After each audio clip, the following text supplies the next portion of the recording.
For All Mankind ended its second season with a devastating twist that shaped how the sci-fi show would work going forward.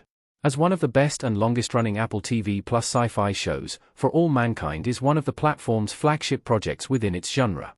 When its second run of episodes concluded back in 2021, the finale took everyone by surprise with a shocking pair of character deaths, and For All Mankind has since built on the moment to make it even more compelling. With For All Mankind Season 5 on the way, the ripples are still being felt. For All Mankind's alternate timeline begins with the Soviet Union winning the space race, increasing the already fierce rivalry between the Russians and the USA.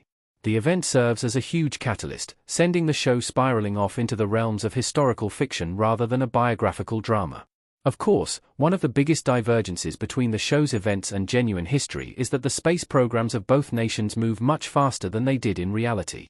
At times, the developments don't feel like science fiction at all, but they are. However, For All Mankind intentionally lacks the utopian edge.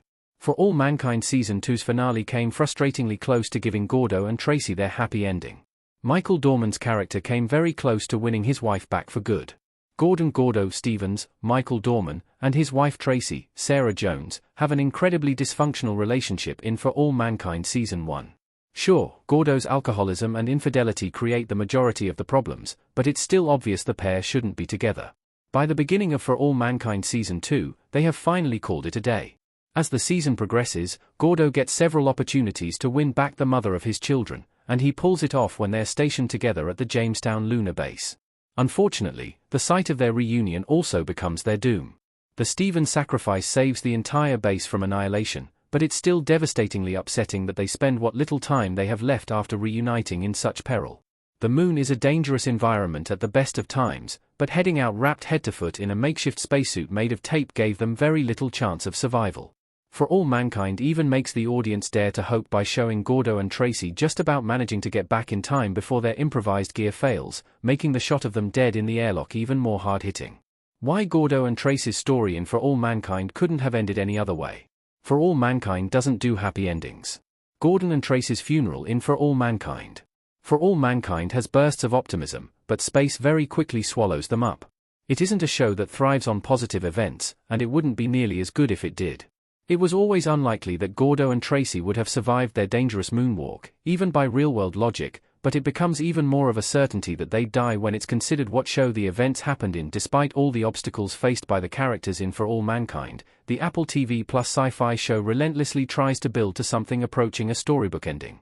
At the time of the Season 2 finale, this may not have been quite as embedded in the show's formula, but in retrospect, allowing Gordo and Tracy to survive and grow old together would have been too off-brand in the grander scheme of things. Still, it doesn't stop their death from being any less depressing. For All Mankind Season 2's ending made sure the show's future would remain unpredictable. Apple TV Plus has made sure it's impossible to tell where the story will go next. Chantel Van Santen crying as Karen Baldwin in For All Mankind. Gordo's redemption arc receives a great deal of attention in For All Mankind Season 2. As such, it seems very much like Dorman's character is going to get what he wants. Not only will his return to the moon serve as a sort of immersive therapy after his breakdown at Jamestown in Season 1, but regaining his physical and mental health is strongly implied to be what he needs to do to win back Tracy. For All Mankind ticks all these narrative boxes, but then makes the last-minute decision to make it all end in tragedy. The Stevens' death established a strong precedent for the show's future. In short, no one is safe, and expecting a happy ending will only end in brutal disappointment. The ethos has even extended to characters who are presumed safe on Earth, as strengthened and demonstrated by the deaths of Molly Cobb, Sonia Walger, and Karen Baldwin, Chantel Van Santen, at the end of Season 3. For All Mankind Season 2 finale wasn't the first time characters had died unexpectedly, but it made sure the audience knew it would continue.